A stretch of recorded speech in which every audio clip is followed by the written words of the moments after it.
안녕하세요. 반갑습니다. 지혜코치입니다. 만맘TV 화코칭 3탄 화내고 나면 자책하는 이유를 오늘 좀 살펴보겠습니다. 지난 영상에서 화가 언제 주로 나는지 우리가 5가지를 살펴봤는데요. 사실 이렇게 다 들어보면 정말 화날 만해. 맞아. 그때 진짜 화나. 이렇게 다 동의가 되는 순간들이에요. 근데 우리가 아이한테 화를 내고 나면 왜 이렇게 마음이 찝찝하고 씁쓸하고 미안하고 이런지 좀만 더 참을걸. 근데 왜 이렇게 하라 그랬을까? 우리가 상처 입지 않았을까? 난 정말 너무 감정 조절을 못해. 나는 너무 무슨 분노 조절 장애인가 봐. 나 왜 이런지 모르겠어. 이런 식으로 자기를 이렇게 꾸짖는 대화를 하게 되는데요. 이전 세대의 부모들은, 저희의 부모 세대들은 사실 부모로서 자녀가 잘못할 때 꾸짖는 것이 굉장히 당연한 역할이었습니다.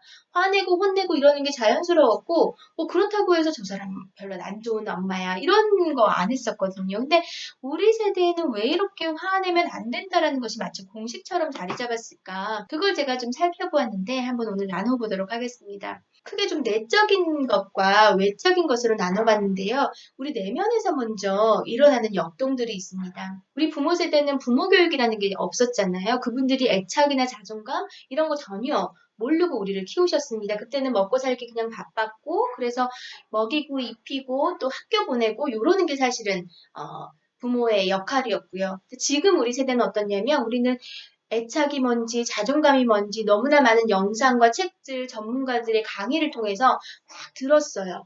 그러니까 이 자존감이 대물림된다는 것, 또 우리 자존감이 아이의 어린 시절에 형성되고 그것이 막 평생 간다는 것, 이런 걸 우리는 이제 알고 있는 거죠. 알고 있다 보니까 내가 이 아이의 자존감을 제대로 세워주지 못하면 내가 화내가지고 아이가 주눅들면 이 아이가 사회성이나 혹은 성취 능력, 학업 능력 이런 거에서 문제가 생기고 그래서 이 사회에서 제대로 이렇게 딱 자기 자리 못 차지할까봐 거기까지 우리가 막 예상을 하는 거예요. 그래서 육아에 대한 지식과 어떤 정보들이 오히려 우리를 굉장히 좀 이렇게 올가매고 그것에 막 맞추려고 하다 보니까 화도 막 못 내고 이런 영향이 큰 것 같습니다. 두 번째 제가 생각한 내적인 이유는요. 우리가 어린 시절에 받았던 상처에 대한 기억 때문입니다. 부모의 거친 화에 대여받던 사람은 그것이 얼마나 아프고 얼마나 오래가는지를 알고 있어요. 아주 어린 시절의 기억이지만 그것이 지금까지도 선명한 걸 보면 화의 위력은 사실 대단해요.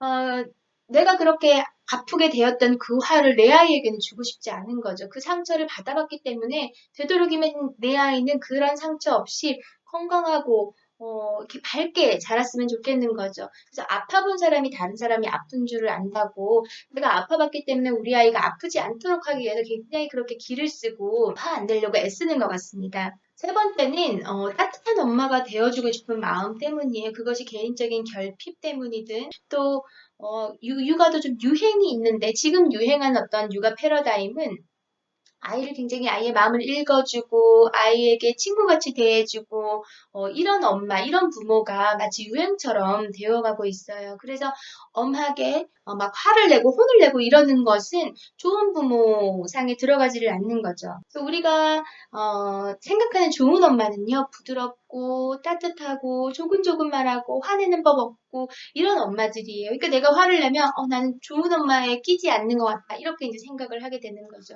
그래서 우리가 화를 내지 말아야지 혹은 화내고 나서 자책하고 이렇게 되는 어떤 이 악순환은 또 사회 분위기하고도 굉장히 밀접하게 연관이 돼 있어요. 모든 전문가들, 모든 육아서들에서 부모의 우기, 특히 엄마의 우기 아이를 망친다. 막 이렇게 얘기를 해요.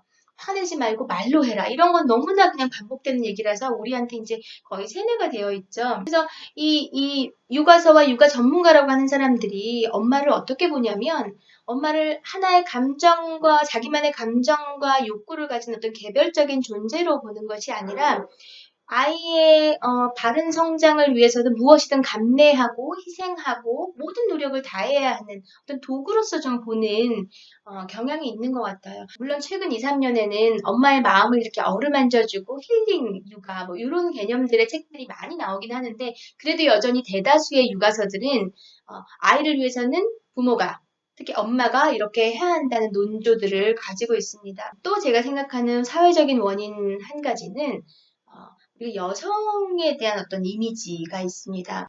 구글에서 분노를 검색해 보면 상위 100개 이미지 중에 대부분이 다 남성이고요. 17개만이 여성이에요.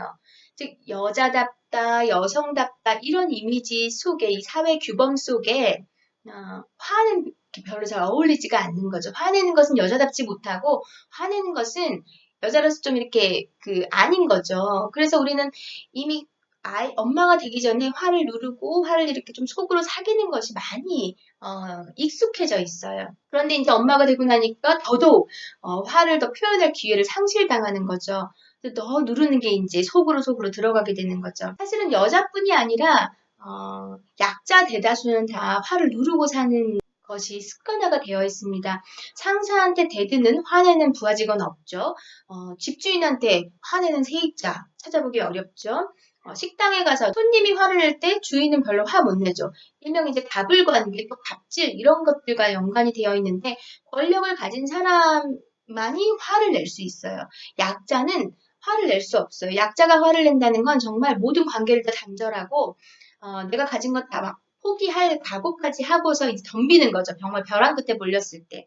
그래서 어른과 아이 사이에서도 마찬가지예요. 어른은 화를 내고 아이는 화를 못 내요. 아이가 약자이기 때문에. 그래서 이 사회 규범 자체가 어떤 이상적인 엄마, 이상적인 여성, 이런 것에 화가 포함되어 있지 않기 때문에 우리는 그런 여성, 그런 엄마가 되기 위해서 내 화를 많이 누르고 또 어쩌다 그렇게 막 삐짓고 튀어나온 화에 대해 죄책감을 자연스럽게 갖게 되는 것 같습니다.